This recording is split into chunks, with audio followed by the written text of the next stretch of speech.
Buenos días o buenas tardes ya. Bueno, ya casi estamos al mediodía. Saludos, mi nombre es Isaac Gonzalo, aquí desde Ponce, Puerto Rico. Esto es Cine and Roll, un programa en vivo donde hablamos de cine y cualquier otro tema que se cuele. A ver, yo he tenido, ¿verdad? Tengo el privilegio en esta vida de haber andado ciertas rutas que me han conectado con grandes mentes. Y de verdad que puedo decir que hoy, desde New York, me acompaña una de estas, mi amigo Andrés Arias. Saludos, Andrés, ¿cómo estás? Muy buenas tardes, saludos. Muy bien, contento de estar aquí compartiendo este espacio contigo y con los que te escuchan en las redes sociales.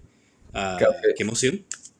Cafecito, Andrés, sé que tienes el cafecito por ahí y eso es El parte ya de cafecito en mano. esencia de este Exacto. programa. Exacto, cuando es diurno, el cafecito, si lo hacemos nocturno, pues ya tú Pues sabes que va una por copa. ahí. Y cuéntame, Andrés, estás desde Nueva York, Sí, ¿verdad? Ahí estás radicado hace cuánto tiempo? llevo aquí 8 años. 8 años. ¿Y qué te llevó? ¿Cómo pasaste de Puerto Rico allá? Pues hubo un momento dado que yo quería trabajar en cine, más específicamente en cine documental, y entonces entre conversaciones con amigos y compañeros y cosas que leía en los periódicos, me di cuenta que Nueva York era un centro especial para cine documental. Entonces me lancé para acá. eh, eh, y empecé estudios en la Escuela de las Artes Visuales aquí en Nueva York, con especialización en cine documental. Y, y empecé a trabajar lo más pronto posible. Llevo aquí 8 años, casi 9 años. O sea que sí, estás trabajando dentro de la industria del cine full, en donde es lo que es la producción de documentales. Tenemos el privilegio de tener por primera vez aquí en Cine and Roll un cineasta de verdad, alguien que trabaja y vive de ello. Andrés, ahora que estamos en este mundo COVID-19 y las cosas han Ujú. cambiado, ¿qué más extrañas dentro de del mundo del cine, desde esa perspectiva, el antes y el después, cómo se están moviendo las cosas? Pues algo que yo personalmente extraño es poder salir a cenar a un restaurante y sentarme en la mesa con unos amigos a conversar. Am, Eso ya no pasa ahora. Eso personalmente. En el mundo de la producción hay dos facetas muy difíciles que han estado pasando para la gente que trabajamos en cine. La primera es la gente que ya tenía documentales o películas que ya habían grabado, que ahora están en el proceso de postproducción, pues han logrado, algunos de nosotros hemos logrado mover todo eso a las casas de cada uno, y desde las casas de cada uno, en vez de en una oficina, podemos trabajar en el cine y nos enviamos a los directores y a los productores, que es lo que los updates para poder conversar entre todos. Y La es igual, gente que no, no, sí. es mucho más lento, es muchísimo más lento porque todo se lleva por internet. Entonces, eh, tú sabes, si te quiero pasar un documento, te quiero pasar un pedazo de la película que se editó para que me des notas y podemos conversar sobre el asunto antes de terminarlo, pues se toma más tiempo, ¿no? Es mucho más lento. Pero la gente que no ha grabado nada, que no ha filmado su documental, tuvieron que parar de inmediato porque no pueden grabar, nadie está afuera. Y entonces eso ha afectado mucho a las producciones, tanto en documental como en cine de ficción, como en televisión. Es el mismo problema. Los que no han filmado han tenido que parar de golpe. ¿Y crees que esto va a tener un impacto a la hora de cómo consumimos el cine como ese acto de consumir Ujú. historias? ¿Crees que tendrá un impacto en el modelo total? Sí, sí, en el sentido de que hay algo que le llaman fatiga noticiosa, ¿no? La fatiga noticiosa es cuando hay un tema que sobreabunda y la gente se fatiga y no quiere saber más de ese asunto. Esa es una medida que utilizan los medios noticiosos para saber si ya el tema está sobrecogido en la mente de las personas y lo cancelan, ¿no?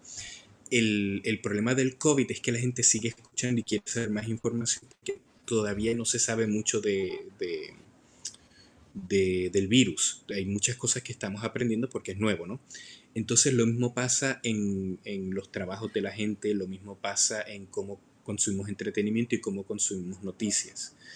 Entonces, no sabemos qué va a pasar de aquí a 6 meses. No podemos prever qué va a pasar. Eso puede cambiar la forma en que se produce cine y se consume cine. Ya sea que los temas van a ser similares, o si los Mm. temas van a ser variados, o si los vamos a consumir en una sala de cine, o si lo vamos a consumir en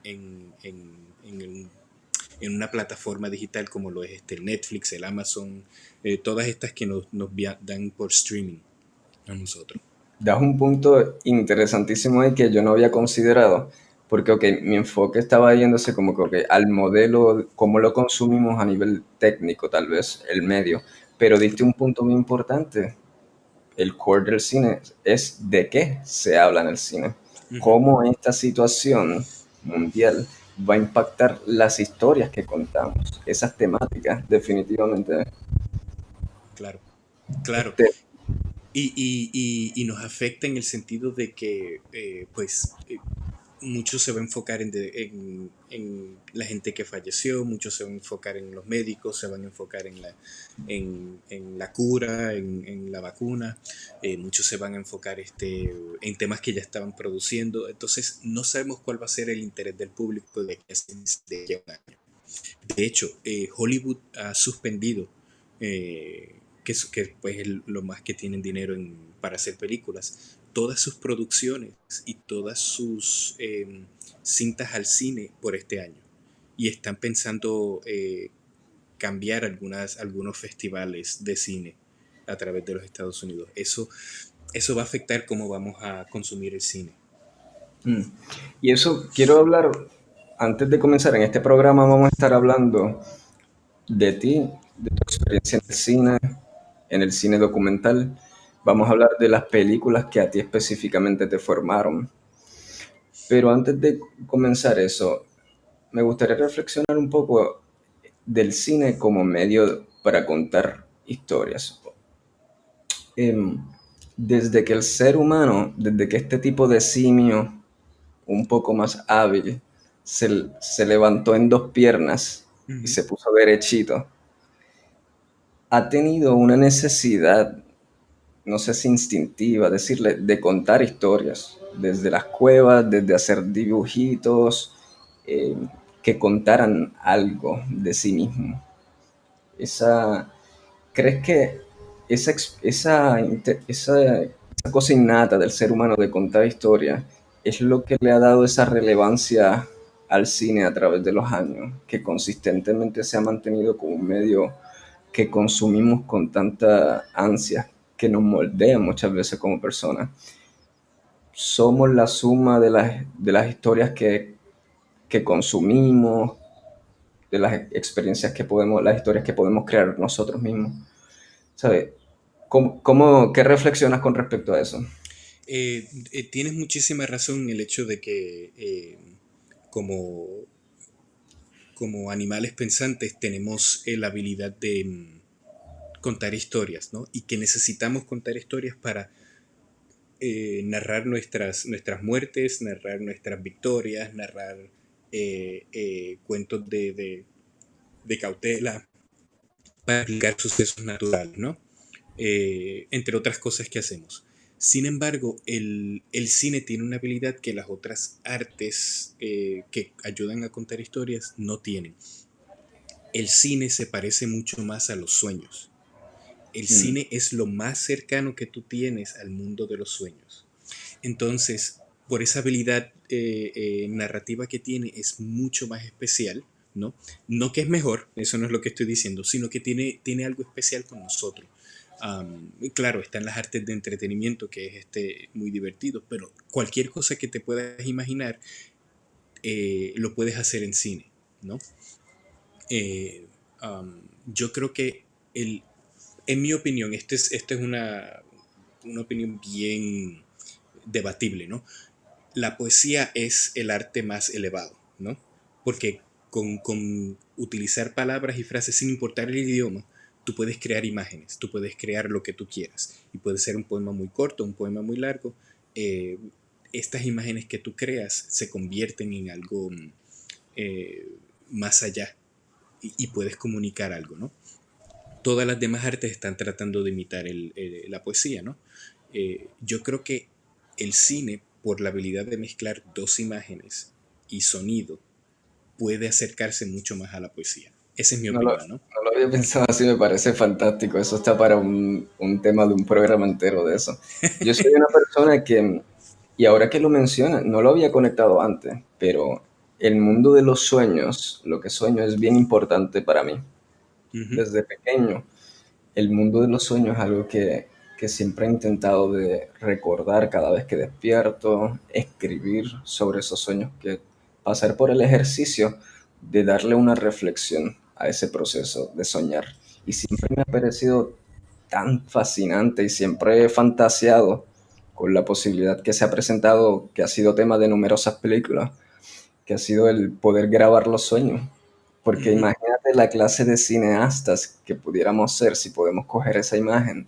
Todos podríamos ser cineastas con nuestros propios sueños, Sí. atraparlos y reproducirlos para atrás. Eh, eso es una fantasía que he tenido. Y es una fantasía sumamente apta para lo que es el cine documental, o el cine en general también, porque en el teatro tú tienes, que es un arte dramática, ¿no? Tienes la escena del teatro abierta, grande, tienes tu escenario, o hay nuevas configuraciones un poquito más experimentales en estos días, pero tienes a todos los personajes al mismo tiempo, o al personaje haciendo el monólogo nada más, ¿no? El cine te permite acercarte de manera eh, bien específica con el lenguaje, el close-up, el, plano amplio, y entonces puedes cambiar la perspectiva, puedes escuchar lo que está pensando el personaje, puedes escuchar lo que están pensando los otros, o sea, puedes moverte de perspectiva con la cámara para contar una historia, algo que el teatro se utiliza de otra manera muy diferente. Exacto. No, claro. Y así con ese juego de perspectiva uno da esa profundidad, esa tridimensionalidad de que muchas veces el ojo no tiene esos planos Claro. en, Que por lo tanto pues se parece más a los sueños, porque entonces en un sueño uno está o volando o de momento se aparece en la casa de otra persona, no hay una continuidad larga, sino que de momento estabas aquí en el carro y de momento apareciste en el concierto o donde quiera que ibas a ir. O sea, esa habilidad de los sueños de cambiarte la perspectiva es bien parecida a lo que tratamos de hacer en el cine.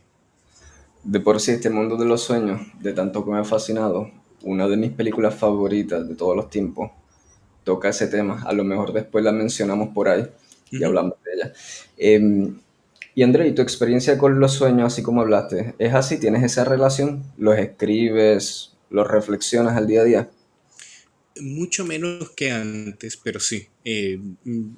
Me mantengo la mente activa utilizando lo que he soñado. Trato de no interpretarlos tanto, eh, porque a veces es solamente recuerdos o pedazos de ideas que han ido apareciendo, ¿no?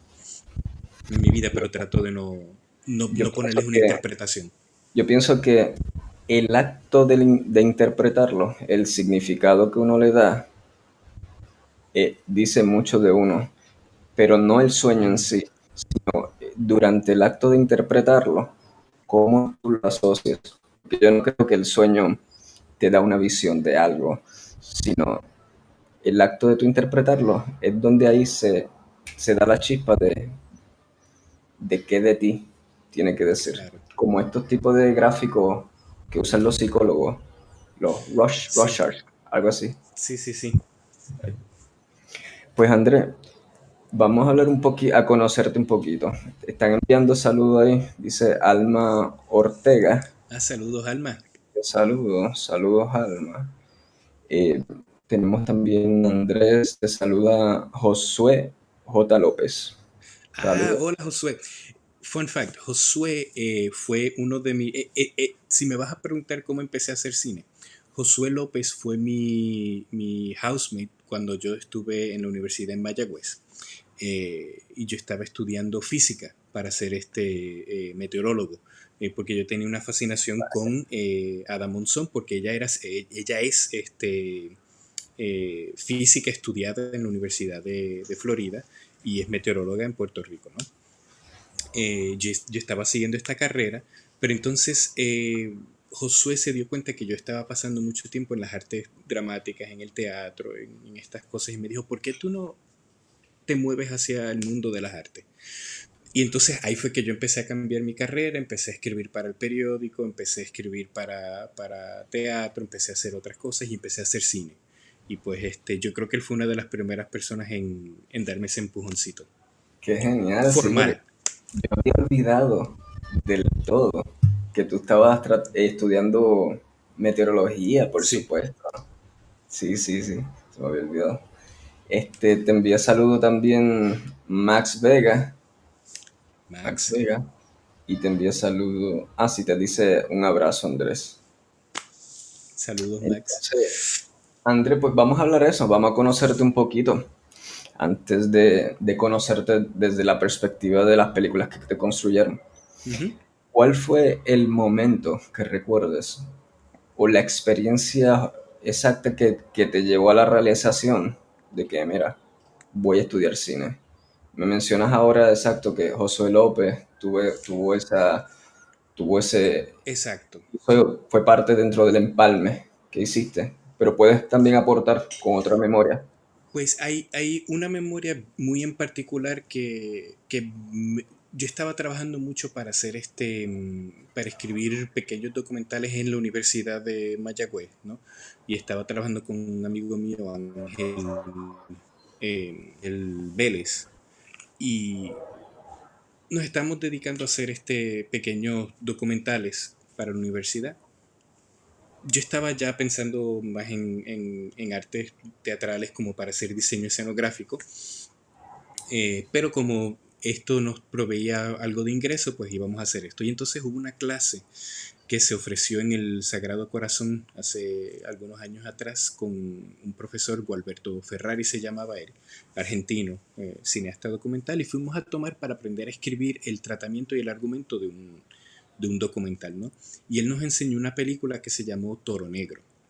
Mm, Toro Negro es una película que trata sobre la vida de un muchacho mexicano que quiere ser torero. Él es joven y empieza a trabajar en- eh, para ser torero, pero entonces se gasta el dinero de mala manera, a veces se frustra, se deprime y es un retrato sobre la vida de este personaje bien íntimo.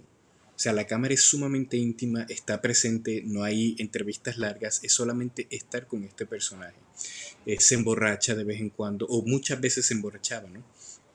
Se volvía violento, eh, no llegaba a tiempo a ser torero, y ser torero es bien difícil, es un trabajo que requiere práctica, un arte que requiere práctica, ¿no? Claro, eso sin tomar en cuenta lo violento que es y lo abusivo que es en contra del toro, ¿no?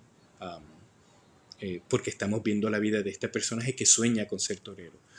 Y fue tan personal y tan íntimo este documental. De hecho, el camarógrafo director es este camarógrafo con Iñárritu, que es el famoso cineasta mexicano que ganó hace poco por Roma. Ujú. No, Roma es el amigo, pero es uno de esos tres. Oh, Eh, y lo fantástico de todo esto es que esa película me dijo, yo creo que yo puedo hacer esto. Y entonces ahí fue que empecé a moverme hacia la carrera de cine. ah, vaya. O sea que sí, esta fue, tu experiencia fue precisamente un documental. Un documental. Lo tenía el póster ahí mientras estaba hablando Toro Negro. So check it out. ¿Sabes dónde pueden conseguir esta película la gente para verla, este documental? Probablemente está en Amazon. Um, Tengo que chequear. Yo creo que esa película está en Amazon. Sí. Es una de las primeras de director de cine. Hizo otra que se llamaba Alamar, que fue mucho más famosa, ¿no? Eh, pero me parece que Toro Negro se consigue en Ok. línea. So ese filme lo viste y tu experiencia fue tal que dijiste, voy a adentrarme en este mundo. Sí. Y Y lo que me gustó fue cómo la edición traía el personaje hacia ti como ser humano, te jalaba. Tú sabes que cuando tú te sientas a ver una película, si no te jala, no la quieres terminar de ver. Este documental me sentó y me dejó en mis sillas pegado hasta que se acabó. sino Y que, no estaba que debe sentado. tener tiene un gancho, un hook inicial, como toda buena historia, debe Sí. tener ese gancho que te atrape. Por lo que me dices, sostiene, es consistente ese gancho. Porque durante la película aprendemos de una relación que él tiene con una mujer mayor, ¿no? Que es su novia en ese momento, y la relación es abusiva de ambas partes. Entonces se trata sobre la relación de ellos dos, tratando de sobrevivir un mundo porque ella le dice, tienes que trabajar, y él no quiere. Y empieza a haber esta batalla entre ellos dos, entre los sueños y los deseos que él quiere ser torero. Súper elegante esta película. Entonces, Andrés, me dijiste que estudiaste cine en Nueva York, Ujú. ¿verdad? ¿Me mencionaste algún otro detalle que quieres mencionar con respecto a tu experiencia estudiando cine en Nueva York? Tal vez háblame de un poco del mundo formal de la educación ahí versus el mundo de la calle que te encontraste con las interacciones de las personas dentro de ese proceso de estudio. Muy buena pregunta. Yo tuve una experiencia única en la Escuela de las Artes Visuales, School of Visual Arts, en el departamento de cine documental, ¿no? Eh, Cuando estaba haciendo la maestría, una de las cosas que me fascinaron de la Escuela de las Artes Visuales era que yo estaba estudiando con profesores que directores de cines, que son productores, que son camarógrafos en cines documentales. O sea, son profesionales que toman un tiempo del año para dar clases, ¿no? Entonces, esa experiencia fue especial para mí. No es una escuela de cine regular que pues viene un profesor que sabe sobre escribir guión o este tipo de cosas. No, era enfocada en hacer cine documental. Entonces fue una escuela de pensamiento que me enseñaba a dirigir cómo se trabaja el cine de acuerdo a estas personas que han tenido experiencias y que muchos de ellos han estudiado con los cineastas originales que hicieron cine y que empezaron a hacer cine documental como lo conocemos ahora en los Estados Unidos, ¿no? Um, Ok. También la colaboración entre mis compañeros, mis amigos y yo somos bien apegados los unos a los otros y trabajamos en muchos proyectos juntos hasta el día de hoy, ¿no? Entonces, si yo comparo eso versus alguien que empieza a trabajar en cine sin tomar ningún tipo de estudios, tiene que ver mucho con suerte, ¿no? Y con estar en el tiempo adecuado, en el momento adecuado. Hay muchos errores que uno comete haciendo cine, ¿no? Y entonces ese tipo de errores se aprenden más rápido cuando estás en un ambiente de estudios, porque entonces se comparten las experiencias más rápido por la cantidad de gente, ¿no? Nosotros fuimos un grupo muy exclusivo en mi departamento, éramos 13 nada más, fue una selección bien exclusiva. Entonces éramos pequeños y apegados. Algo que cuando estás haciendo cine, pues no sabes dónde dirigirte. Eso yo creo que fue lo especial de nosotros. Me encanta eso que dijiste de cómo un ecosistema puede propiciar el uno pasar el proceso de cometer errores. Sí, Porque de eso se trata aprender. Yo creo que diste con algo tan clave. El sistema, sea cual sea, el sistema en donde tú te vas allá a desarrollar, es cuestión de que ese sistema sea propenso a empujarte a cometer la mayor cantidad de errores posible. Porque correcto. esa es la fórmula absoluta del aprendizaje. Trial and En error. Air. Exacto. Y qué bueno que lo mencionas porque desde la perspectiva educativa formal, si te empuja a eso, creo que ¿sabes? Ahí va a rendir esos frutos. Yo creo que algo que muchos cineastas sufren es que tratan de hacer que su película sea lo mejor posible y no se dan cuenta que mucha gente que ha hecho cine, muchos directores y productores y todo eso, se han cometido errores, aprenden de ellos y luego resuelven. pero esta idea de que tiene que ser todo perfecto, no hay mejor oportunidad que tratar de cometer errores y darse cuenta cómo la cosa va mejorando. Es lo fantástico de ese ambiente que tuve allá. Sí, porque dentro del mundo artístico está difícil llegar a la perfección dentro de este mundo subjetivo y si uno se obsesiona con eso, deja todos los proyectos en la gaveta. Sí, ¿Sabes? ¿Te ha pasado? ¿Has tenido proyectos que me ha no pasado. tienes la confianza de sacar a la luz y los has dejado inmóvil? Me ha pasado, me ha pasado. Hay un proyecto muy famoso de Alejandro Jodorowsky, Dune, que parece que ahora van a volver a hacer la Sí, película. Él se quedó sin dinero para hacerla, entonces tuvo que cancelar el proyecto.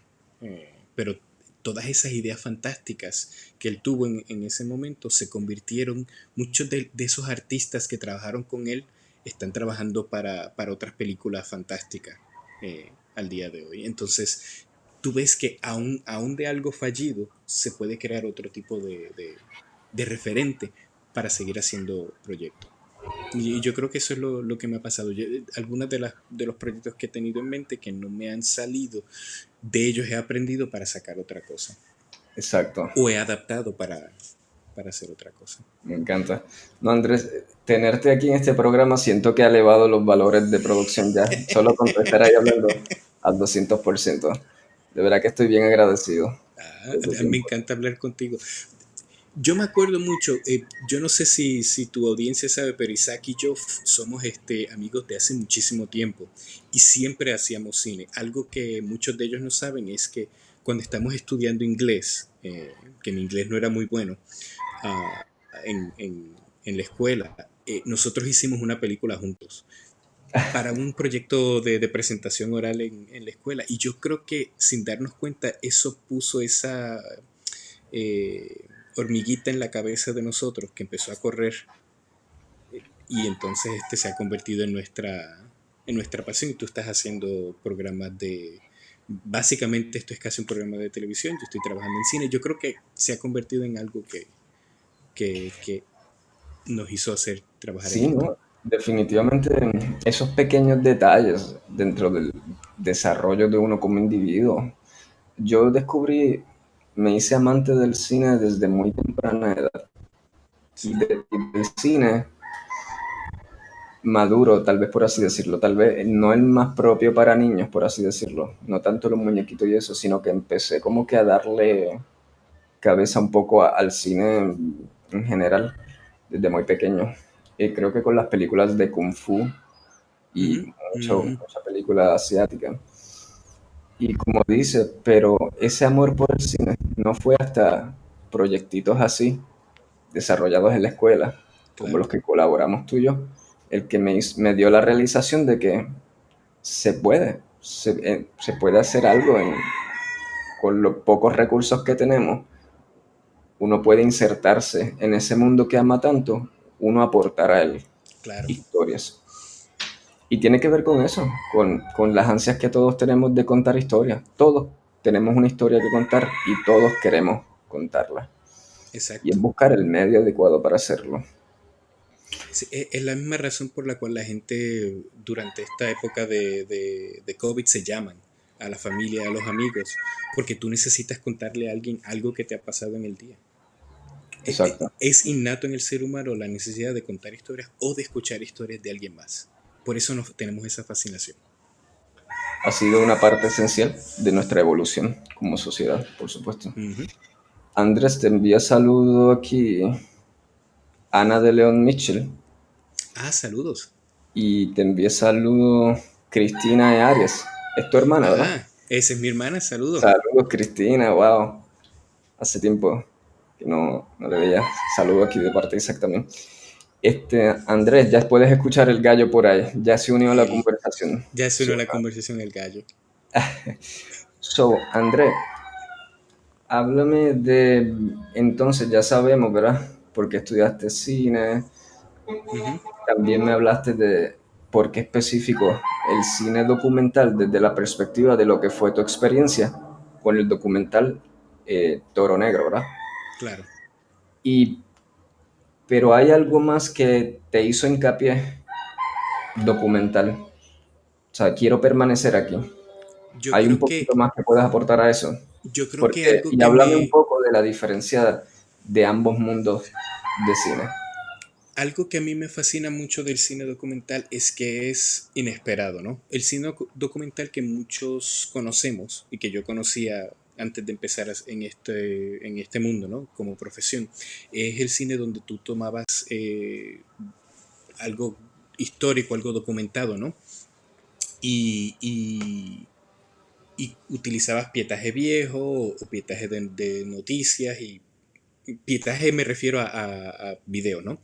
Um, y convertías eso en hacer la historia, le ponías una narración o, por ejemplo, estabas hablando sobre, eh, imagínate, el problema del acueducto en no sé dónde, ¿no? Y entonces entrevistabas a un profesional, entrevistabas al otro profesional, al que estaba construyendo el proyecto, a la gente que se estaba afectando y tenías esas entrevistas y las ponías juntas, ¿no? Esa es una forma de hacer documental, pero algo que me gustó, que me hizo ver Toro Negro, es que Toro Negro a mí me parece una película de ficción. Y entonces utilizaba todos los elementos de una película de ficción al día de hoy, ¿no? Eh, la razón por la cual el documental fue bien importante, ¿no? En el mundo de hacer cine, ¿no? Fue por los avances tecnológicos. Entonces, para 1960 y tanto, las cámaras de cine, las cámaras de cine eran enormes antes de eso, ¿no? Estaban puestas o en un dolly o en un tripié, ¿no? Y eran gigantes. El sistema de sonido pesaba 3 o 4 toneladas. Era enorme, tenía que ser solamente en un estudio, no funcionaba nada más. Para los 60 alguien inventó una máquina así pequeña que parecía un tocadiscos moderno, que tenía una cinta. Entonces el sonido se hizo portable. Alguien lo podía ponerse como si se estuviera poniendo una mochila. Ponías la mochila de lado, un micrófono y con eso estabas. Y las cámaras, en vez de ser una cinta de 35, era una cinta de 16 que era más pequeña. Podías tener más cintas y la podías ponerte en el hombro. Entonces con ese avance tecnológico se hizo otro tipo de cine documental. Aquí tengo una copia de eso. eh, Crónica de un verano, ¿no? Ah, vale. Por Jean Rouch y Edgar Morin. Jean Rouch Gente, era formato físico existe todavía. Lo ven ahí. Toca eso. formato. Vamos a recordarle a la gente cómo suena un cover de una Un cover, película. ok, óyelo, óyelo. Experiencia virtual. Solo la tienes aquí. Un viaje a través de los tiempos virtuales al sonido de cómo se abre, cómo suena. ¿Cómo suena una carpeta? Esta Delicado. me la compré porque a mí me gusta mucho tener eh, la cinta y porque tienen ensayos, ¿no? De gente que ha estudiado la película, ¿no? Lo interesante de Crónica de un verano y que a mí me llama mucho la atención, la película es Edgar Morin y Jean Rouch, uno es un antropólogo y otro es un sociólogo, y decidieron hacer una película juntos para ver cómo se sentía la gente en el verano del 61 en París. Y cogieron la cámara. Lo que hacen las noticias hoy en día, que se van a la calle y entrevistan a alguien y le preguntan algo, eso no existía hasta que ellos lo hicieron, ¿no? Claro, ellos no lo hicieron con intención noticiosa, ellos estaban entrevistando a la gente y le hacen una pregunta muy, muy cuidadosa. ¿Es usted feliz y le gusta su trabajo? ¿Y por qué usted es feliz? ¿Por qué sí o por qué no? Esa era la pregunta sencilla. Y entonces empezaron a capturar un ambiente general de cómo la gente vivía en París en el 61. Muchos eran felices, muchos eran tristes. ¿Y por qué? Y captura un momento en la historia de esa época real en ese momento. Y luego entonces ellos deciden, pero esto no es suficiente. Y la segunda parte del documental, ellos recolectan mucha gente y las ponen a hablar entre ellos. Una persona que era de Algeria, ¿no? Viviendo en Francia, y Francia en esa época tenía problemas bélicos con Algeria. Y entrevista también gente que eran supervivientes de la guerra, eran judíos supervivientes de la guerra con Alemania, ¿no? Cómo habían sobrevivido los campos de concentración, gente que vivía en Francia, y empezaron todos a conversar. Y, y en esa forma de hacer cine se cambió la forma de pensar de cómo funcionaba un documental, que un documental antes era una fotografía fija y una narración. Aquí era diferente, aquí era la gente contándote sus propias historias, ¿no? Entonces eso a mí me gustó mucho del cine, que yo podía tomar una cámara, ahora las cámaras son digitales, son más pequeñas, aguantan más data, ¿no? Y tienes los drones, que ya no necesitas un helicóptero para hacer cine aéreo. Entonces todas esas herramientas te permiten contar una película mucho más personal y estás más cerca. Una de las películas que trabajé es Carterland, ¿no? Eh, con Carterland yo empecé mucho como traductor, ¿no? El documentalista Matthew Heineman ya había tenido otras cintas muy importantes en el cine americano documental y me contrató a mí como traductor, nada más de traductor, ¿no? Y yo estaba traduciendo su documental. Él estaba grabando en México y estaba filmando los grupos de autodefensas que estaban protegiéndose en contra de los cárteles en México, ¿no? Y en esa defensa, él empezó a darse cuenta que él necesitaba a alguien que lo ayudara en el campo. Así que de traductor me convertí en su productor de campo en México. Yo estuve en México con él, estuvimos filmando con él. Y lo que Matthew tenía muy especial es que él tenía una premisa. Los círculos de violencia se pueden terminar, se pueden acabar. Esa era su premisa. Y le preguntaba a la gente, ¿qué estás trabajando para hacer para terminar el círculo de violencia? Eh, Aparecía un cartel, desaparecía, aparecía otro. ¿Cómo te sientes como ciudadano en esta área de México, Michoacán, para defenderte? Y lo interesante fue que los autodefensas tienen su respuesta. Él era un retrato del líder de las autodefensas, el señor Juan Mireles. Y lo interesante fue que a medida que iba pasando el tiempo, él iba aprendiendo cosas nuevas y íbamos retratando cosas nuevas. Y lo que a mí me gusta del documental, a diferencia del cine de ficción, es que el cine de ficción existe en papel. Tú lo escribes, lo escribes, lo escribes, tienes varias versiones, lo filmas y luego lo montas. El cine documental, mientras lo vas filmando, va cambiando.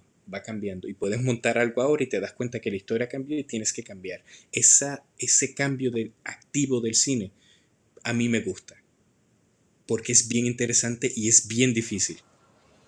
Me encanta eso que dice Andrés, sí, yo creo que es una manera bien exacta de definir como que la diferencia entre un campo, el cine de la Ujú. ficción que ya está escrito, como dices, en un papel es fijo. A veces puede haber uno que otro cambio, pero es bastante siempre siguiendo esa estructura ya Esa estructura. preproducida. Ujú. Eh, Que no está pe- mal, está Ujú, bien, pero eh, eh, claro, el cine de documental se escribe, pero forma de exacto. escribir es diferente. Tú tienes una premisa y un tratamiento y luego vas a filmar y lo que pasa, pasa.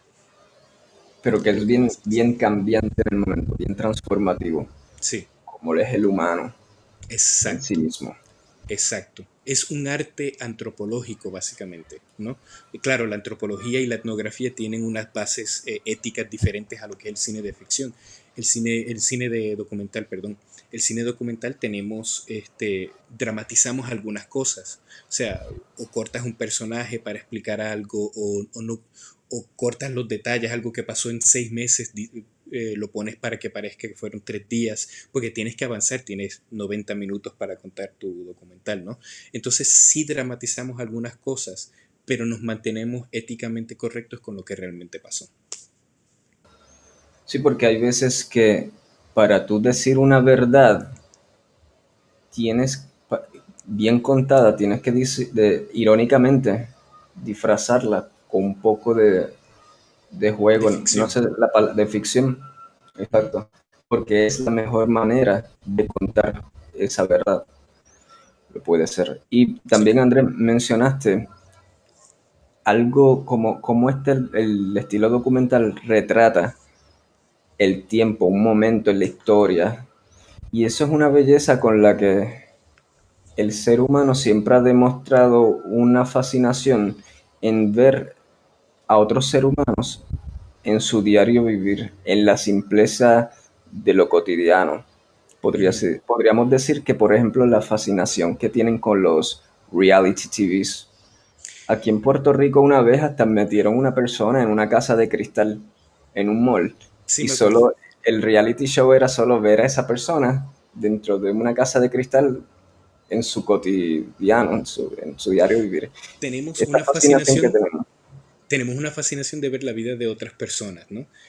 Los reality shows hicieron Eso dos va, eso cosas. va a dar a otra película, va a dar paso a Sí, una película. eso va a dar paso a una película alemana. Ok. Como seres humanos tenemos fascinación de ver a otras personas, ¿no? El cine los reality shows ayudaron al documental y afectaron al documental. Los reality Mm, shows, te puedo decir de ahora, son escritos. Todos los reality shows que tú ves son escritos. sí. Los nuevos que están apareciendo ahora, que son de competencias, que si el show de fashion, o la cocinera de no sé quién, o Masterchef y todo este tipo de cosas, sí son escritos, pero hay un elemento de competencia que los otros reality shows no tenían, ¿no? Yo no me los sé todos, yo no los he visto, eh, pero estoy muy consciente de ellos. Lo que hicieron fue que trajeron a la televisión y al presente que la gente tuviera otro tipo de interés, ¿no? Y que y las cadenas de televisión tuvieran interés por hacer cine documental, no solamente comprarlo, sino producirlo, porque el cine documental es diferente, tiene unas cuestiones éticas que el reality TV show no le importa. Tú sabes, había una serie de televisión malísima, Bad Boys, que era sobre los policías, ¿no? Terrible, pésima. Ah, pero tenía una canción catchy, Tiene un jingle que no te vas a olvidar. así Estoy, es. estoy seguro que mucha gente ahora me lo está cantando en su cabeza. De Yes, hecho, no es el mismo que sale en la película Bad Boys con, Bad Boys. con Lawrence ¿cómo se llama el otro? Eh, Y Will Smith. Will Smith. Mira, te acordaste del menos famoso. Mira qué irónico. De menos famoso, exacto. Um, pero lo que pasa es que el cine documental no se proyectaba en salas de cine. Durante la época de los 80 y 90, no, el cine documental no iba a las salas de cine, Mm, iba directo a televisión, a canales locales, a PBS en los Estados Unidos, a canales locales en diferentes partes de Latinoamérica. Algunas cintas se proyectaban en el cine. Entonces, eh, el, el programa de Sundance, el programa de documental de otros sitios empezaron a abrir puertas para el cine documental, y entonces el cine documental empezó a entrar a otro tipo de plataformas modernas como Netflix, como Amazon, como HBO, como A&E en los Estados Unidos, el programa alemán-francés Arte, los canales de televisión France 24, entre otros canales de televisión empezaron a abrir puertas a cine documental, ¿no? Y, y eso fue gracias a que mucha más gente prestó más atención al cine al reality TV, ¿no? mm. Pues en una parte ayuda, en otra parte pues desayuda, porque los reality TV shows son malísimos. Sí, en general la programación lo que se produce hoy en día para TV. Mira, estoy tratando de exprimir yo el café, ya no sale nada, mira, ya no, estoy tratando de, mira, te queda ahí. Me quedó un chispito de André, te café. envía saludo aquí, Diego Arias, ese es tu papá, Ah, mira qué vida, dice mi saludos padre, desde Berlín, Berlín.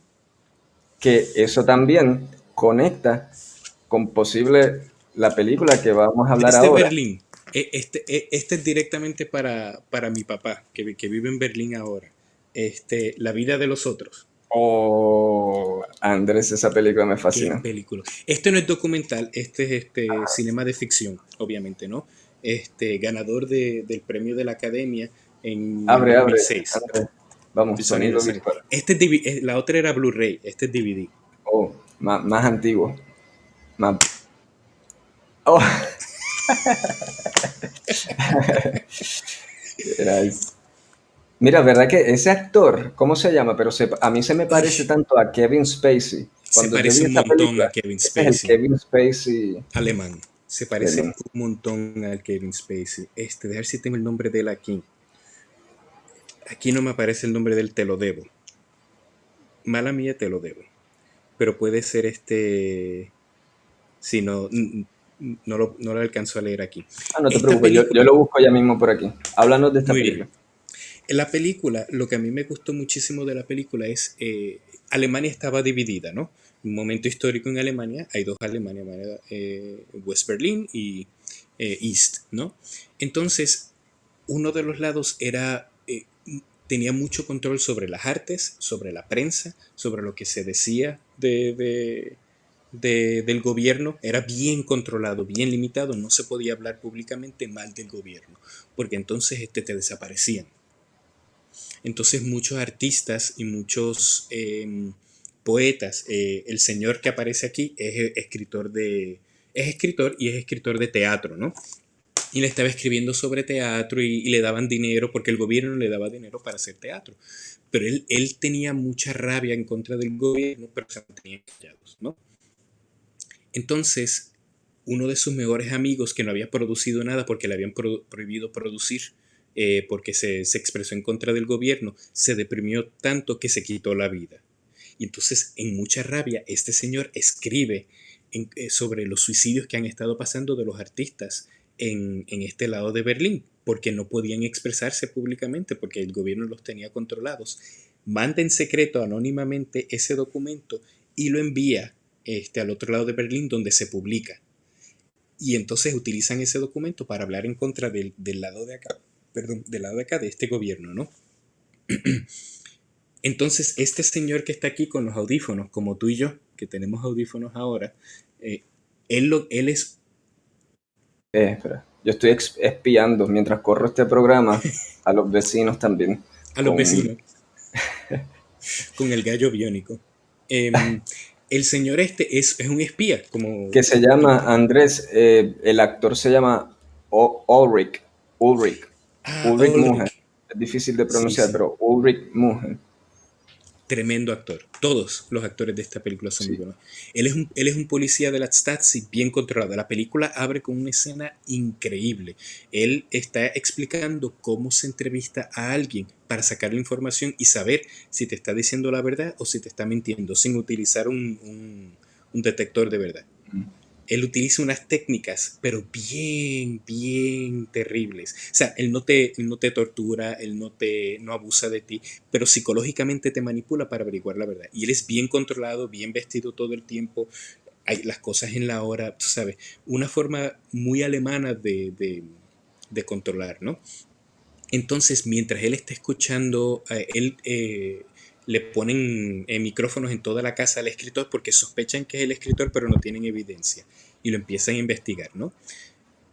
Este señor, este policía, todo desde la perspectiva de este policía, empieza a cambiar su vida porque lo que escucha sobre las artes, las emociones personales, cómo se siente el artista y el escritor, empiezan a cambiarlo a él por dentro. Entonces esa relación de tengo que revelar que él fue el que lo escribió o entiendo que lo que está pasando en Berlín está mal, empiezan a crear un conflicto dentro del policía. Excelente película. Sí que en cierta forma al espiar a esta gente, a estos artistas, Ujú. él se expone a ese mundo de la sensibilidad que te provee el arte, de unas Sí, experiencias y eso que tienden a ser bien determinantes en moldear a una personalidad de exacto. un ser humano. Va contagiándose a través de esa mirada a esta pareja. Es fascinante, Andrés. ¿Tú crees que a nosotros entonces nos fascina? Si tuviéramos la oportunidad, si tú tuvieras la oportunidad de vigilar, o sea, de ver el diario vivir de otra persona, así como si estuvieras viendo una película, tienes una cámara 24/7, ¿a quién sería? ¿A quién te gustaría espiar? Hmm, esa es muy buena pregunta, no sé. Porque básicamente eso es lo que yo hago cuando trabajo en documental, ¿no? Claro, la persona Cierto, está consciente que lo estamos mirando, no es un claro, trabajo de espionaje, me escondo aquí con la cámara y la apunto. exacto. Yo Todas las considero el cine partes están de documental, acuerdo. exacto, es un arte participativo. Yo decido filmar contigo, tú me dices lo que estás haciendo en tu vida y entonces vamos construyendo el documental alrededor de esas ideas sobre ti, ¿no? O sobre el tema que yo quiero investigar, por ejemplo, ¿no?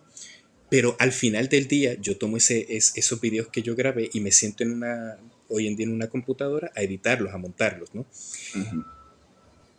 Y eso se siente como medio espionaje. Es cierto, y Se es una siente como manera espionaje. bien íntima de relacionarte a una persona. Cuando uno le toma una fotografía, cuando un video documental de cualquier tipo, y uno está en el proceso de edición, es algo bien íntimo.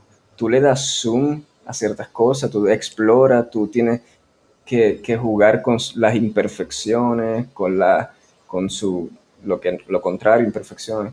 Todos los elementos, es cierto, se siente algo como capturar a la persona y Exacto. poseer de A mí cierta me... forma. Poseer ciertas facetas de la persona. Tienes que pensar que el documental no te enseña todos los lados de una persona porque no puede, Claro. no hay tiempo. Te enseña un pedazo de una persona. A mí me ha pasado en cintas documentales en las que he trabajado, que hemos filmado con gente que yo no he conocido, que personalmente no las he conocido, pero como he trabajado por horas con las imágenes que hemos grabado de estas personas, siento que las conozco personalmente, como si fueran mis amigos de toda la vida. Porque tú pasas 6 7 meses montando la película, tú sientes que eres parte de su casa, de su familia, un día los conoces y ellos no saben quién eres tú. No tienen idea quién tú eres, pero tú sabes todo de su vida, lo que han pasado, las experiencias cuando han llorado. Y le dices, ay, hola, mucho gusto. Y ellos te dicen, ay, no sé quién eres. Pero tú en otro lado conoces todo de ellos. Se siente bien raro. No, no, de verdad que es fascinante ver toda esta perspectiva así de ese lado tan íntimo en que te conecta la producción de esta índole. Ujú. Déjame ver qué otra preguntita tenía por aquí. Hablamos entonces de Life of Others, esa Sí. película altamente recomendada. ¿Sabes dónde se puede conseguir en estos momentos? Life of Others me parece que está en Amazon, pero creo que hay que rentarla. Ok, perfecto. A ver, por aquí. Entonces, Andrés, otra preguntita por acá. Eh, Como tal, en los medios que consumimos cine, Ujú. dime straight to the point, ¿tú prefieres el medio tradicional del cine versus entonces el elemento digital desde tu casa? ¿Qué te da la mayor experiencia? Me parece bastante obvia esa respuesta, pero si me puedes abundar algún dato curioso ahí. Pues yo no veo películas en mi computadora. Yo tengo una pantalla de televisión, ¿no? Que la tengo conectada a algo con buen sonido. Tengo una barra de sonido porque dos cosas que a mí me importan mucho cuando yo veo alguna cinta de cine, la que sea, buen sonido y buena imagen. Básicamente es el lenguaje completo de cine, ¿no? Verlas en una pantalla de computadora, estar así como que atrapado en la máquina, chiquitito, o en la pantalla del teléfono que es mínima, es como, eh, no se siente bien, ¿no?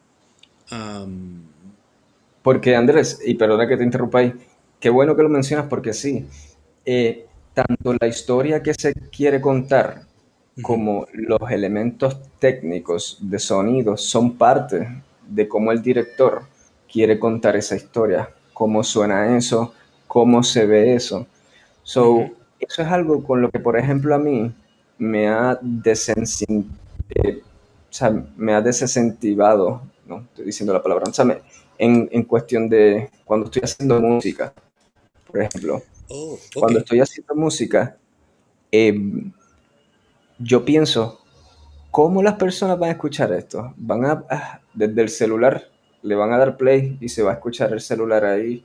Y eso uh-huh, como que me desmotiva a realizar una producción musical, porque sé que la manera en que se está consumiendo hoy la música es de una manera que no es la adecuada a como debería sonar, con tantos claro. elementos que uno le pone esfuerzo para que suenen como debe sonar. Y eso pasa en la película también. Yo no sé si te acuerdas, hace un tiempo que existía, solamente en la casa de algunos de nuestros amigos existía lo que llamaban el famoso home theater, Ujú.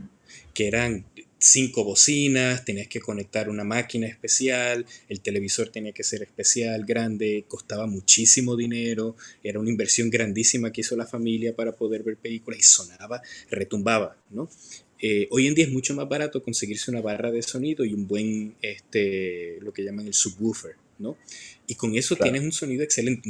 No te sale caro, tú sabes, por unos cuantos cientos de dólares te puedes tener un equipo de sonido bueno en tu casa, ¿no? Eh, que antes pues, era más difícil conseguir el sonido del televisor, ¿no? Um, entonces también las plataformas han mejorado la calidad de la cita. No es como viene del canal de televisión, es baja calidad, tienen anuncios entre medio. Ahora puedes ver, tienes pues tu conexión con Netflix, tu conexión con Amazon, tu conexión con HBO, tu conexión con todas estas compañías que producen cine. Yo tengo links, hay links para documental que se llama Ovid TV, está movie.com, está el canal Criterion, hay cuánto canal se te ocurra existe, ¿no? Y tú tienes esta habilidad de ver cine que no consigues de otra manera en tu casa con un televisor decente o en tu computadora también, ¿no? A veces hay gente que tiene buenos audífonos y pues se siente a escuchar las películas en el televisor y las disfruta igual, ¿no? Ahora, algo que a mí me gusta de la experiencia de ir al cine, que es muy especial para mí, es entrar en la sala con otros extraños, ¿no? Y sentarse a ver la película y todos pasamos por la misma experiencia juntos. Todos, yo me acuerdo de una experiencia recientemente, estábamos todos llorando, pero llorando, llorando, de, de cómo la película nos había tocado, ¿no? Eh, y tú ver a los otros, claro, tú no te pones a conversar con ellos, pero todos pasamos por la misma experiencia y sentirnos igual al salir de la sala de cine siempre ha sido muy especial. Que parte innata de lo humano. Así como queremos contar historias, es para conectar, es Ujú. para que los demás sientan como tú o se converse si sienten diferentes. Definitivo, esa experiencia humana es irreemplazable. ¿Por qué la gente va a los conciertos, por ejemplo? O sea, la mejor forma de escuchar es con un buen sistema de sonido. Estos tienen buen sonido, pero es diferente. Entonces tú vas por una experiencia. Lo mismo pasa con el cine, tú vas para ir a una experiencia. Aunque el concierto sea de una sinfónica o sea del último este, eh, artista pop que tengas, ¿no? Tú vas por la experiencia. Eh, y Andrés, ¿crees que les corresponde a los que estamos haciendo documental, cine o arte de algún tipo, nos corresponde educar al que va a consumir nuestro arte también sobre la mejor manera de consumirlo? ¿Crees que debemos ser más activos en ese proceso? Porque sé que hay directores que están abogando mucho Ujú. y bien activos en ese elemento educacional. Por ejemplo, he escuchado de Christopher Nolan, Sí, sí. Quentin Tarantino y muchos de ellos. ¿Crees que eso nos corresponde al creador de contenido educar sobre cómo consumirlo también? Yo creo que no nos corresponde educar. Yo creo que no es nuestro trabajo. Um, no nos toca a nosotros decir lo debes ver de esta manera, porque al final de cuentas yo hice la cinta, yo hice la película, pero la respuesta hay una parte que es esencial de la audiencia. Yo no le puedo dar toda la audiencia. Mm, No solamente como yo creo mi documental, le toca a la audiencia interpretar, entender y criticar lo que yo hago, ¿no? Es parte de su trabajo. Yo critico la sociedad o yo fotografío la sociedad o capturo la memoria de la sociedad en una cinta documental o en una cinta de ficción. Pero le toca a la sociedad, a la audiencia, una tarea activa al estar en la sala de cine o al verla en la casa o lo que sea. Entonces yo creo que es trabajo de la audiencia decidir cómo prefiere consumir el contenido. Y yo creo que como colectivo, como miembros de esta audiencia general, nos toca a nosotros decidir cómo preferimos ver nuestras cintas, ¿no? Y cuáles, no todas pertenecen al mismo sitio, algunas pues están hechas para televisión, hay otras que están hechas para medios más pequeños, ¿no? Hay otras que están hechas para ir al cine a ver. Eh, Depende de lo que hagamos. Y claro, tú puedes hacer una cinta que se crea para un espacio específico, ¿no? Eso está muy bien. claro, sí, me parece bien. Andrés, te envía saludo Hilda Matos Ah, Hilda, saludos. y Cinti Caraballo. Ah, Cintia Caraballo. Te envío un saludo por ahí para todas las personas que nos están viendo, esto ha sido una charla súper interesante. Compártela, dale share en las redes sociales por ahí. Que el que llegó ahora todavía nos queda de qué hablar, pero cuando se acabe el video va a estar ahí permanente en las redes para que lo vea desde el principio. Andrés, hablando de las redes sociales, eh, ¿cuál es tu opinión sobre las redes sociales como un medio para comunicar lo que se está haciendo? El proceso creativo, tanto el proceso Ujú, como el ujú. resultado. Pues verás, yo tengo una relación de amistad y de odio con las redes sociales. Eh, yo fui uno de los que más me tardé en abrir una página de Facebook. Yo tengo mi página de Facebook cerrada, no me gusta. um, pero me he dado cuenta que en otras ocasiones, por ejemplo, tu plataforma, Cromance Photo, funciona excelentemente en Facebook. Tienes contactos sociales especiales. Yo sé que en Puerto Rico hay sociedades de agricultores que se Ujú. comunican y hacen ventas por Facebook, ¿no? Tú creas eventos por Facebook, los sitios que habían abierto ciertas páginas en Facebook ahora pueden vender por Facebook ahora que está todo cerrado, ¿no? Ha creado una sociedad especial, una especie de plataforma de plaza pública online que me permite a mí, estando en Nueva York, le permite a mi amigo estando en Texas, le permite a mis amigos en Europa o en Sudamérica conectarse con, con un proyecto o con una idea o con familias y todo eso, ¿no? Eso es excelente de los medios sociales. Por otro lado, yo trabajé en una película que está en Netflix ahora que se llama The Great Hack o el gran hackeo y trata sobre el hackeo mental que nos ha hecho las redes sociales. Las redes sociales se prestan mucho para desinformación y para pasar noticias falsas. Entonces hubieron gobiernos con malas intenciones que aprovecharon esto para cambiar la perspectiva de la gente, crear un ambiente muy venenoso y muy malo en los americanos, específicamente en los americanos, y mover la toma de decisiones para un lado o para el otro, haciendo que las elecciones cambien. Entonces las elecciones ya no están en las manos de la gente, sino que la gente, por tener mala información, tomó una mala decisión, ¿no? De eso es lo que trata de Greg Hart. Por lo tanto, y la forma en que funcionan no es como que conocen tus datos, dónde vives y todo eso, sino que pueden predecir lo que vas a Mm. hacer antes de que tú sepas que lo vas a hacer. O sea, cuando te sientes mal y que estás a punto de deprimirte y vas a entrar a comprar cosas que no te hacen falta, pues entonces te empiezan a poner cosas que vas a comprar. Para no entrar en muchos detalles, soy muy reacio a los medios sociales. También los medios sociales son causas de problemas, eh,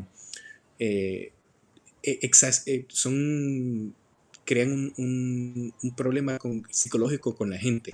Mira lo bien que está pasando tal, mira las imágenes de esta otra persona, qué bonita se ve, qué bonito se ve, mira las vacaciones que se ha dado. Entonces crea un tipo de recelo y de odio a otras personas que no es necesario, ¿no? Entonces por eso hay que tener cuidado con las redes sociales, ¿no? Pero en Andrés, otras The Great ocasiones, Hack. No, perdón. lo último que quiero decir, otra cosa que las redes sociales sí han creado es, por ejemplo, tú sabes hacer algo y creas un canal de YouTube, por ejemplo, y empiezas a enseñar a la gente cómo hacerlo, ¿no? Sabes trabajar en metales, enseñas cómo trabajar en metales, o trabajar en madera, cómo trabajar en madera, o hacer artes, o pintura, lo que sea. Entonces, es saber filtrar lo bueno de lo malo. Y Andrés, esta película The Great Hack está en Netflix, ¿verdad? Está en Te Netflix lo comenté. disponible ahora. Trabajaste en ella, como Sí. mencionaste.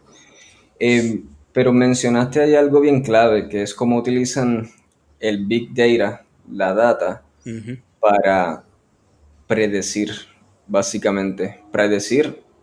Eh, predecirnos en distintas áreas de nuestras vidas. Nuestra manera de Exacto. consumir, nuestra manera de comportarnos en muchas áreas. Y he leído que se podría considerar la data, la información las empresas obtienen de redes sociales como Facebook, etcétera, como el nuevo petróleo. Correcto. O sea, la información para las empresas, las corporaciones que obtienen de nosotros le Ujú. da tanto valor, tanto capital, que es Sí. considerado por los expertos economistas hoy en día el nuevo petróleo. ¿Por qué Facebook es gratis? ¿Por qué Google es gratis? Porque no es que ellos venden anuncios. Los Ujú. anuncios no es lo que ellos ganan. Lo que ellos ganan es a través de la información tuya y mía. Nosotros somos el producto. Mi Exacto. información, dónde yo compro, mi teléfono está prendido todo el tiempo, dónde caminé, dónde usé mi tarjeta de crédito, dónde usé todo este tipo de información, se convierte en la información que ellos capturan. No yo como individuo, sino como colectivo, dicen, mira, estas 300 personas los jueves siempre pasan por aquí, pon un anuncio el jueves. Pones un anuncio el Exacto. jueves y tienes de 300, digamos unas 200 que te compraron. Ganancia. Tú Así sabes, es, la verdad que vivimos en un mundo ni soñado por George Orwell. en 1984. Ay, ay, ay. Sí, o sea, es increíble porque hoy en día tú hablas algo y en las redes sociales ya te salen anuncios de eso, porque te Sí, escucho. O sea, es una locura. Todo esto lo toca The Great Hack. todo eso lo toca The Great Vean Hack. esta película y si la has visto, comenta al respecto. Alguna de las películas que hemos estado hablando, si tienes algo que decir sobre ella, coméntanos en la sección de comentarios. Si tienes una pregunta para Andrés Arias, Exacto. Si tienen alguna también. pregunta y me la quieren hacer, Ahí Andrés te envía saludos. Damaso Pérez. Damaso Pérez, Por ahí. saludo. Y te envía, dice a Derly también, desde Mayagüez. Desde Mayagüez mandan saludo. Te envía saludos Ibelis Mou. Dice Andrés, es Ibelis Mou. Dios te bendiga, qué bueno verte, aunque Ah, sea por este medio. Dice, saludo. aunque sea por este medio, o sea que lo que está diciendo es que, diache, por lo que tengo que pasar para Para poder poder ver a verte. Andrés. Tengo que entrar a Cromance. ¿Qué me han hecho? ¿Qué tan bajo he caído? Yo Pero solamente gracias, Ibelis. existo, yo solamente existo en estas paredes aquí nada más.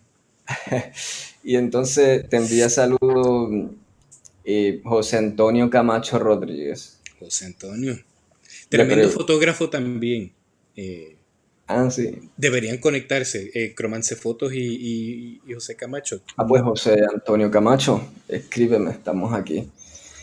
Eh, Andrés, vamos a pasar a unas peliculitas en general. Sé que ya hemos hablado de algunas de las películas que te construyeron. Hemos Sí. hablado de películas en las que has participado, estos documentales. Traíste otros filmes por ahí que quieras mencionar? Hay uno que quiero mencionar, es un director español, se llama Carlos Saura, ¿no? Excelente Carlos. fotógrafo. Carlos Saura, sí. Ok. Él hizo una película que la voy a enseñar aquí. Yo las tengo en físico porque es que antes de que existiera Netflix y Amazon y todo este tipo de cosas que las podías mandar a pedir, solamente se podían conseguir de esta manera, ¿no? Entonces, uno se vuelve loco y las compras. Esta se llama Bodas de Sangre. Está en inglés Que porque la abra, que la abra. ahí va, ahí ¡Ah! está. ¡Qué bello sonido! ¡Qué bello sonido! Pues verás, Bodas de Sangre es basado en la obra de teatro de Federico García Lorca, Bodas de Sangre, ¿no? Y esto es una obra de flamenco, ¿no? El director de cine y el actor, que es este señor que está aquí, ¿no? Ok. Antonio Gades era, falleció hace mucho tiempo, uno de los mejores bailarines de flamenco en España y se le conocía mucho su escuela de flamenco, ¿no? Y estaba haciendo esta obra. Esta película que es ficción, ¿no? Eh, es una mezcla entre ficción y cine documental, que es mi tema favorito, es cómo el cine documental y el cine de ficción se casan, ¿no? La película abre con lo que llaman un dress rehearsal, un ensayo que estaba teniendo esta compañía sobre bodas de sangre y dicen, mira, vamos a practicar cómo vamos a hacer bodas de sangre, ¿no? Y empiezan a practicar y de momento tú te olvidas que estás viendo una práctica y estás viendo la obra de teatro y como la fotografía se mueve y cómo mueven los ángulos y cómo empiezan a cortar. Primero empieza como si estuvieras sentado en la esquina en la sala de práctica con ellos, pero de momento empiezan a acercarse y a hacer las tomas y de momento te transformas y sin utilizar nada, es como si estuvieras en la obra con ellos. Excelente película, unos bailarines preciosos, la música muy elegante. eh, eh, Se disfruta mucho la obra de esa manera. Bodas de Bodas sangre. de sangre. Esta es bien difícil de conseguir. Esta sí es bien difícil de conseguir. Eh, pero Y si la pueden Andrés, ver, súper si, recomendada. si hablamos de Lorca, hay que hablar de Buñuel Si hablamos de Lorca, hay que hablar de Buñuel y de Dalí. y de Dalí, el Los tres mundo eran del amigos, surrealismo. ¿Qué nos eran puedes hablar? surrealistas. ¿Tienes una peliculita ahí de Buñuel? Tengo dos películas, pero la que quiero enseñar es, Buñuel era cineasta español, ¿no? Mi trabajo formal consiste en estudiar mucho sobre la vida de Buñuel, ¿no? Y entonces él nació en el 1900, hizo películas, una de sus primeras películas fue en 1928, que se llamó El perro andaluz, y la escena más famosa del perro andaluz es, hay una luna, la luna es atravesada por una nube, y la siguiente escena es una escena un poco morbosa para los que me están escuchando. Él se acerca a una mujer con una navaja de afeitar, ¿no? Le abre el ojo a la mujer y luego hace un close-up y entonces él sesga el ojo de la mujer, raja el ojo de la mujer con la navaja y el líquido del ojo empieza a salir. Es morbosa la escena, ¿no? Claro, él nunca corta de verdad el ojo de esta mujer, pero se ve tan real que es una escena muy chocante. Al día de hoy yo la veo y siempre me hace saltar, ¿no? Porque es bien violenta, pero es lo que se interpreta con la escena es que se estaba tratando de abrir la imaginación al mundo de los sueños, ¿no? Ok. En una película Sí. surrealista, bien subversiva, etcétera, etcétera, ¿no? Pero él entonces, eso la trabajó en París. Él se mudó a México y en México hizo excelentes películas a través de los años. El cine de oro de México creció con él creció con el cine de oro de México. Y una de las películas que hizo se llamó El Ángel Exterminador. El ángel exterminador. Tengo el póster por aquí también, voy a colocarlo. El Ángel Exterminador. Um, Háblanos de esa película, Andrés. pues Buñuel en esa película, la película tiene una premisa muy interesante y bien fácil de entender, pero bien difícil de realizar. Es un grupo de gente muy rica en México que deciden invitar a sus amigos a cenar una noche y todos llegan a la cena, cenan y deciden tener un momento de música y de compartir, pero son gente millonaria, ¿no? Y de momento no pueden salir de la sala. No es porque las puertas estén cerradas o las ventanas estén cerradas o porque no quieran salir. Algo pasó misteriosamente que no pueden salir del cuarto. No pueden salir. Y se asoman a la puerta y se regresan. Y toda la película transcurre en ese cuarto, ellos tratando de escaparse, como si una maldición les hubiera caído encima de ellos y no pudieran salir de ese cuarto. Y entonces, tú sabes, son esta gente elegante, siempre bien vestida, bien arreglada, y a medida que va pasando el tiempo se quitan los zapatos, eso no se hace, se quitan las corbatas, eso no se hace, empiezan a comer como animales, eso no se hace, es una vergüenza. Interesantísimo. Y entonces empiezan a perder ese control y ese respeto que tienen como gente, vamos, del arte alcurnia, y empiezan a avergonzarse. Eh, ¿Dónde? eh, ¿Dónde consigo esta película? Quiero verla eh, hoy. Esta la consigues en el canal de Criterion. Yo creo que se puede conseguir en YouTube pagando, me parece. Si no, creo que también se consigue en Amazon. Voy a hacer una investigación ahora de dónde se puede conseguir esa película y les aviso. Um, Hecho interesante de la película, a ver si hay alguna foto aquí. Los Andrés, te actores de envío un la película, saludo desde, ¿desde desde dónde? Dallas. Ah, Luis saludos. Pérez. Luis Pérez, Saludos, saludos Luis. desde Dallas. ¿Mm? Se puede conseguir esta película en Amazon y en iTunes. iTunes también es posible conseguirla. En Amazon está. Altamente recomendada, sí.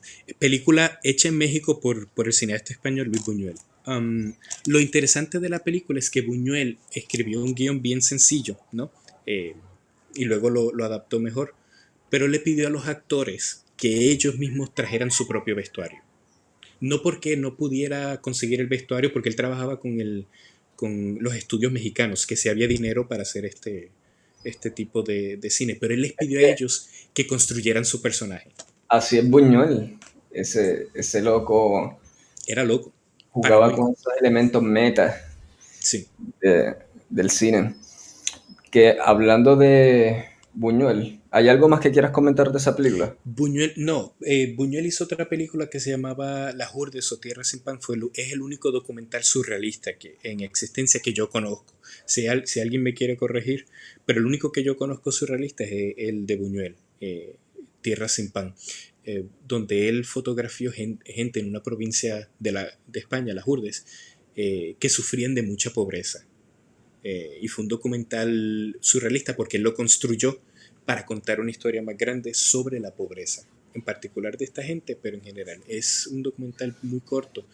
A veces lo ponen online por ahí, pero habla sobre cómo olvidarse de un grupo de gente y dejarlos en la pobreza y el gobierno no ayudarlos afecta a toda una generación. Um, Muy interesante. Buñuel, la experiencia que tengo con ese director ha sido a través de un filme que me parece Ujú. uno espectacular. Eh, yo sé que habíamos hablado tú y yo anteriormente de este filme. Se llama The Object of Desire. Esta película, habíamos hablado que tiene un elemento interesante porque tiene dos actrices en el rol de un mismo papel. Carmen. ¿Puedes hablarme de esa película un poco, Andrés? El objeto del deseo fue dirigida por Buñuel, hecha, me parece que fue en París. La escribió Jean-Claude Carrier, que era su escritor favorito, ¿no? Colaboraba mucho en hacer el guión, es lo que quiero decir, ¿no? Eh, y escribieron un argumento sobre este señor rico que tenía esta muchacha que le gustaba mucho y siempre estaba tratando de cortejarla, ¿no? Durante la grabación de la película ellos pierden a la actriz, porque la actriz decide no seguir trabajando con ellos. Algún problema habrán tenido, no me entero bien, pero Buñuel estaba frustrado y dijo, bueno, pues ni modo, esta película se fue por el caño, ya no sirve, no se puede hacer nada con ella, hay que cancelar todo, tú sabes, falló, un desastre total y Buñuel la quería cerrar. Eh, Sin embargo, el escritor le dice, ¿por qué no contratas a otra actriz que haga el personaje también? Y lo escribimos de tal manera, lo reescribimos para que sea que son dos actrices. Entonces, reconstruyen otras escenas y un personaje la hacen dos actrices. Y funciona porque como es el objeto del deseo de este señor, el cambio del Ujú, personaje pareciera como si él se estuviera inventando a una persona en medio de la correcto. película. Este filme a mí me hipnotizó completamente y esa variante de dos actrices interpretando un solo rol bajo un formato en que funciona, en que Ujú. es pertinente a, como tú dijiste, la narrativa. Wow, y haber pasado solo por accidente esto, el hecho de Claro. usar dos actrices, fue algo que me hipnotizó enormemente de este filme. Además de que me recordó en esencia uno de mis libros favoritos de todos los tiempos, que es El túnel de El Ernesto túnel. Sabato. Y no sé si tienes experiencia con esa historia del túnel. Cuéntanos un poco de la tuya, En, porque me parece en que... en el túnel trata sobre obsesión también. Tenemos un personaje, un Ujú. artista, que se obsesiona con una dama, pero la narrativa está escrita de una forma, desde la perspectiva de la mente de él, a tal forma en que tú puedes excusar esa obsesión, ¿sabes? Te relacionas del por qué, qué elementos tenían esas personas que llevan a la acción, a los tipos de acciones, a este personaje, que a su vez es un pintor, Juan Pablo Claro. Castel. Y siempre he dicho, porque yo siempre he querido ver una película del túnel, pero nunca se me satisfizo ese deseo, porque hicieron dos películas del túnel y las dos me Ok. parecieron horribles. Sin embargo, esta película, The Object of Desire, sin ser el túnel, para mí es el túnel. A mí me parece que Buñuel, algo que me interesa mucho sobre el objeto del deseo, yo creo que es muy fácil caer en la trampa de pensar que Buñuel era eh, o machista o abusador o todo eso, pero la forma en que él escribía sus personajes femeninos, él se encargaba de darles una visión especial y como él era, lo que hacía mucho era crítica social, ¿no? O crítica de la alta sociedad, ¿no? Él mantenía sus personajes hombres de cierta manera como existían en la época. Él era Exacto. Un bien retrato. particular. Era un retrato de lo que estaba pasando y con eso él hacía la crítica. Por eso era que le funcionaba este tipo de cosas a, a Buñuel, ¿no? Esa mentalidad muy atrapada de la época. Yo creo que es un retrato de lo que estaba pasando en aquel entonces. Claro, exagerado, porque él lo ridiculizaba. Esa es una película que ya tengo ganas de ver también inmediatamente otra vez. Déjame ver dónde rayos la consigo. Andrés, déjame ver, te escribe aquí Caroline Marie Ujú. Oviedo. Te envía saludos. Cristina Aria nos dice que leyó el libro del túnel, pero que tuvo que concentrarse mucho. Ah, Pues mira. qué bueno, porque es una narrativa que vale la pena concentrarse. Es uno de los libros que considero fantástico como manera introductoria para Claro. aprender a amar los libros. Me pareció un lenguaje bastante simple, bastante humano, bastante real, bastante psicológico y lleno de Pero yo suspenso. creo que también la forma de, aunque el lenguaje era sencillo, yo creo que la forma de construir la historia de este señor, no, el arco histórico, es difícil de comprender para algunos, porque no es muy común. Andrés, estamos ya por cerrar el programa, varios minutos. ¿Qué más podemos A mí me contar? ha fascinado esto. Dime y prométele a los que están viendo aquí que tú vas a estar en este programa constantemente, nos van a acompañar aquí para hablar de cine. Ha sido fascinante para mí, como dije, Sí, has elevado los valores de producción de este programa a un 200% sin hacer nada técnico. para que vea.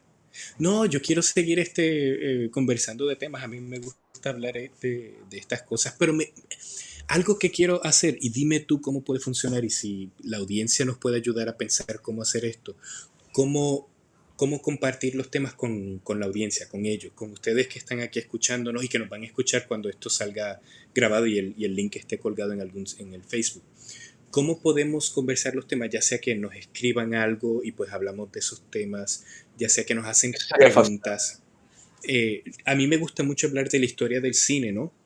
Y la historia del cine documental o cómo se han hecho ciertas cosas a través del tiempo o cómo ha cambiado la tecnología que nos permite construir cine diferente.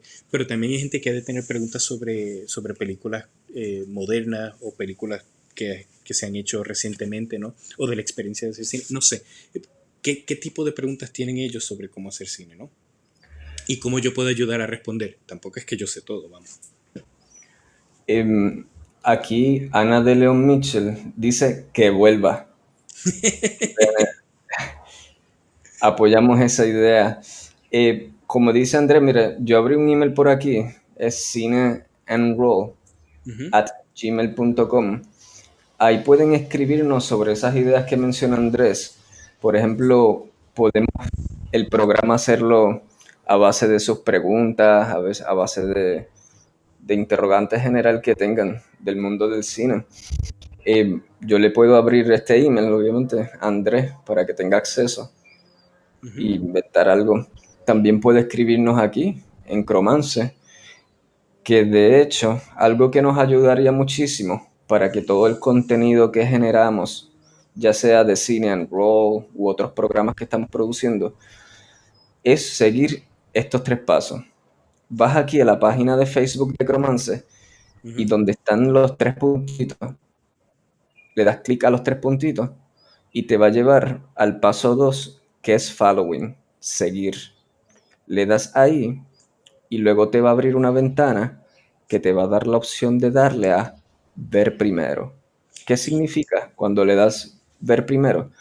Que todo el contenido que producimos va a salir en tu wall de Facebook al menos una vez, porque de lo contrario, no todos nuestros seguidores reciben el contenido, porque Facebook solo se lo enseña a 2% de nuestros seguidores.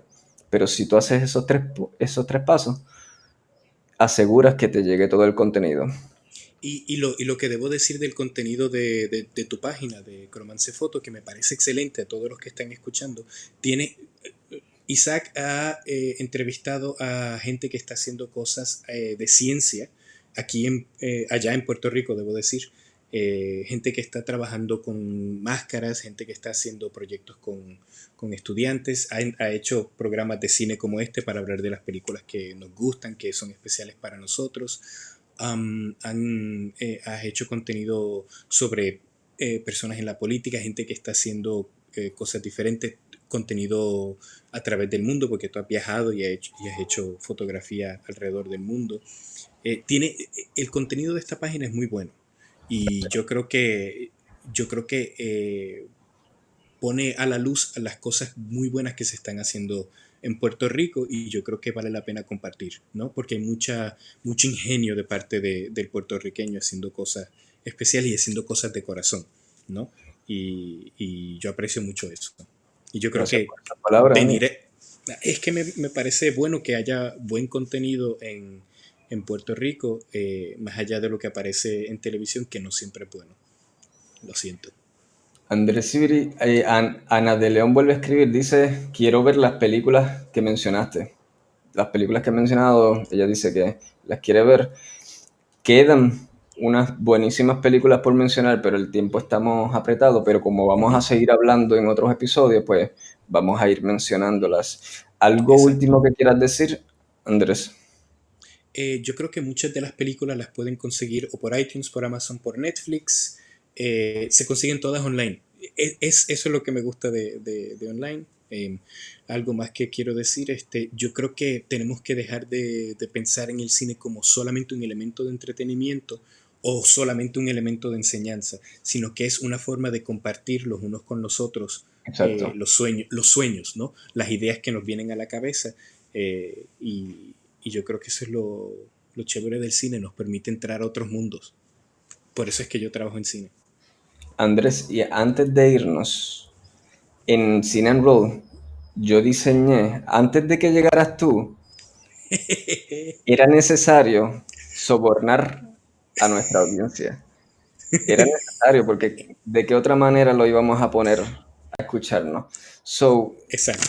inventamos lo que se llama el pesito giveaway. El pesito trivia.